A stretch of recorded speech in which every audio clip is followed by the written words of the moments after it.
Tom McMahon, T-O-M-M-C-M-A-H-O-N. I'm the Invasive Species Program Coordinator for the state of Arizona and the Game and Fish Department. Sure, we in the state of Arizona, we do have quite a mussel problem here in several of our lakes, Lake Pleasant, Lake Mead, Lake Mojave, Lake Havasu, and we've had to take the approach because it's such a massive effort of doing a lot of outreach and talking to the public more about what they need to do to clean, drain, and dry, and desiccate, and actually decontaminate their boats, because it's their responsibility to do that. It's by law and by rule in the state of Arizona, it's their responsibility not to transport, possess, or move aquatic invasive species around. One of them, of course, being, right now the poster child, is quagga mussel. And so it's the public's responsibility for that. So we're trying to get that message out to them that, clean, drain, and dry your boat. Take responsibility for your boat, because it's, or any of your watercraft or your equipment that actually comes in contact with these AIS-affected waters.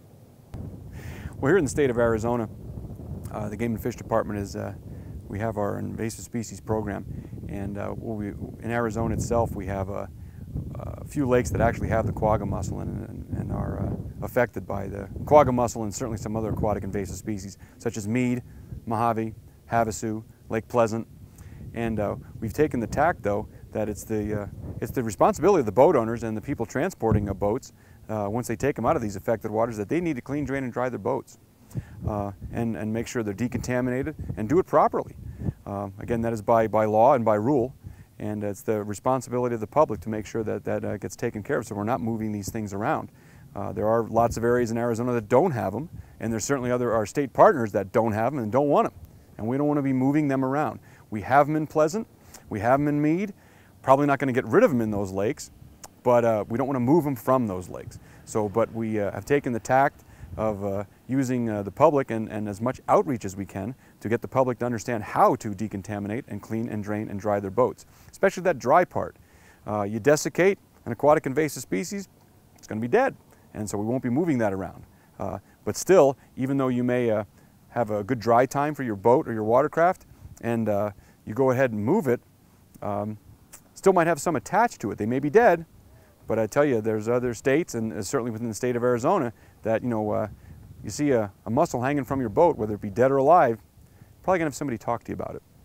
When we talk about outreach, we've produced signs, brochures. We've certainly gone out to mass media with billboards, talking on the radio, and getting out to the public how to do this, and how to properly decontaminate. And when I say that, it's not just what Arizona has come up with as far as decontamination, really is what the Western Regional Panel and Pacific States Marine, we've all worked in concert in the West to figure out, okay, what's the best research that we have and the best available data that we have to decontaminate a boat, and actually to clean, drain, and dry your boat. Getting it out of the water, scraping those mussels off, getting into the through-hull fittings, flushing with high temperature water, things of that sort, to get the public to understand that. And we seem to be pretty successful at getting that message across, at least the message of don't move a mussel. And we've done some research on that and asked the public, have they even heard of that? Well, we're getting a pretty good response rate of 75, maybe 80% of the folks say, yeah, especially watercraft owners, yeah, I've heard that don't move a mussel message.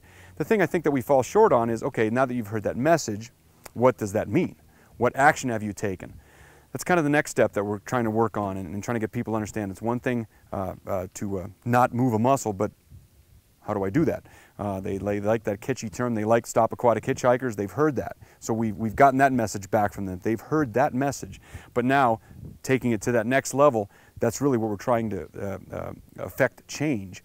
Get people to understand that cleaning, draining, drying your boat is extremely important, not only for you and for your fishing, but it might actually hit you in the pocketbook. That when we're trying to stop these things from moving, and also trying to get folks to understand that in water movement or the electricity that you're trying to get to your home, that's all highly affected by this, especially quagga mussels and zebra mussels. So if we can't get them to understand through the outreach message that it's going to mess up your fishing because maybe they're not anglers, maybe that doesn't excite them. Do you have a watercraft? Well, it really could do some damage to your watercraft, and we explain to that, and again, they start understanding that message.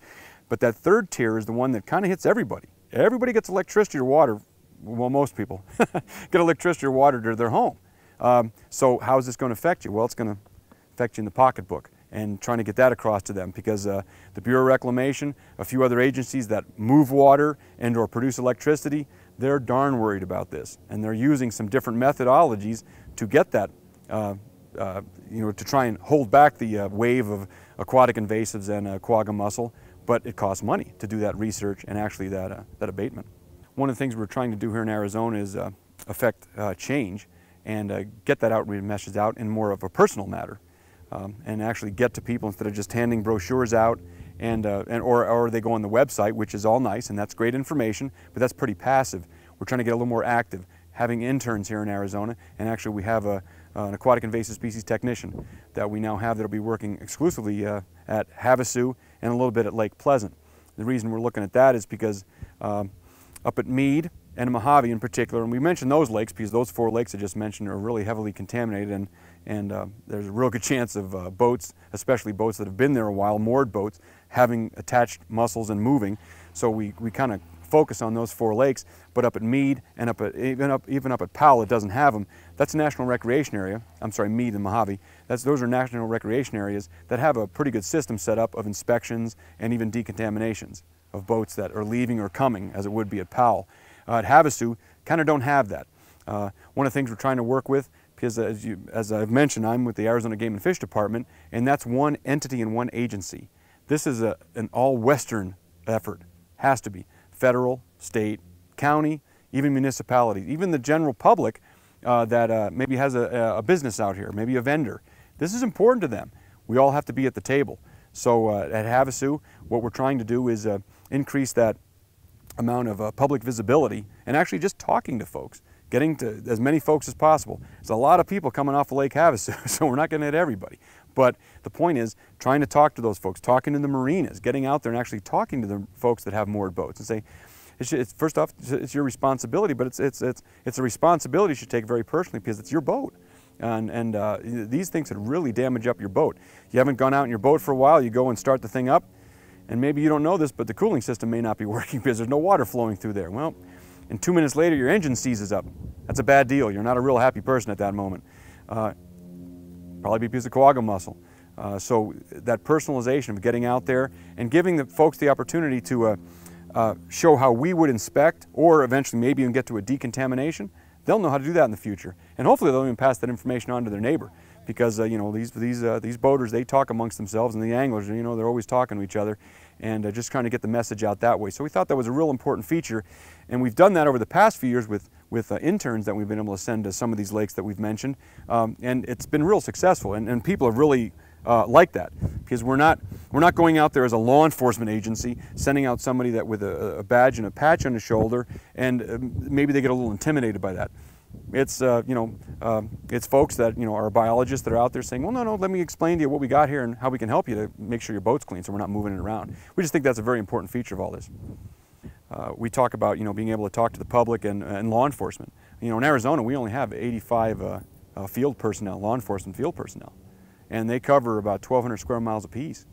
Well, that's a pretty big chunk of land, literally land, to go out and cover. And so we in Arizona, and I'm sure the other states feel the same way, and even the federal officers may have, that's a lot of territory to be covering, and it's just one factor is quagga mussels compared to hunting, fishing, and everything else that they have to. So that's why the law enforcement approach sounds interesting, but at a boat ramp, again, do you really want to be approached by a law enforcement officer all the time?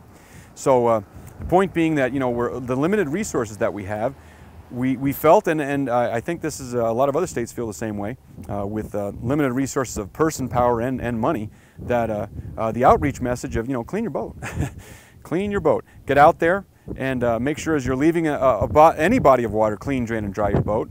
But specifically ones here in Arizona that are aquatic invasive species listed water, like I said, Meade, Mojave, Havasu, Pleasant, clean your boat.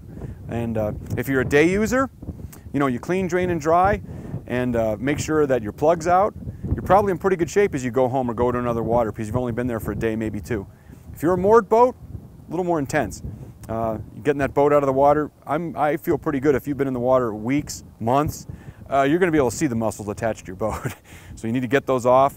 Certainly go through the through-hull fittings. A little more of a process, but that's why we're going to be out there at Havasu and some of the other lakes, and talking to folks, working with the marinas, working with the moored boat folks, working with the other entities and vendors that are transporting these boats, and talking to them and saying, okay, this is what needs to be done.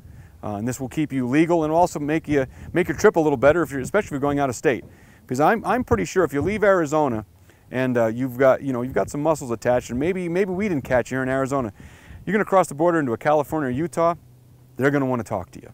And and they may not be in as happy a mood as if you didn't take care of yourself as you left the lake, as you are when you're crossing the border. So everybody needs to keep that in mind. But that's the concerted effort in the West. Again, it's not an Arizona problem or an Arizona game and fish problem or a state of Colorado problem. This is an all Western problem. In Arizona here, we've got quagga mussel. We've got them in those lakes that we've talked about. And the message I throw out to other states, and there are some other states that don't have them yet. They don't want them. Sticking money into a prevention program is probably the way that we want to go. You got to check those boats. And get that outreach message across to boaters that are coming into your state or boats that are already in your state, because right now we're kind of quagga centric, and we are talking just about quagga mussel, of course, but there's lots of other aquatic invasive species that are out there, probably lurking in your waters right now or coming across the borders.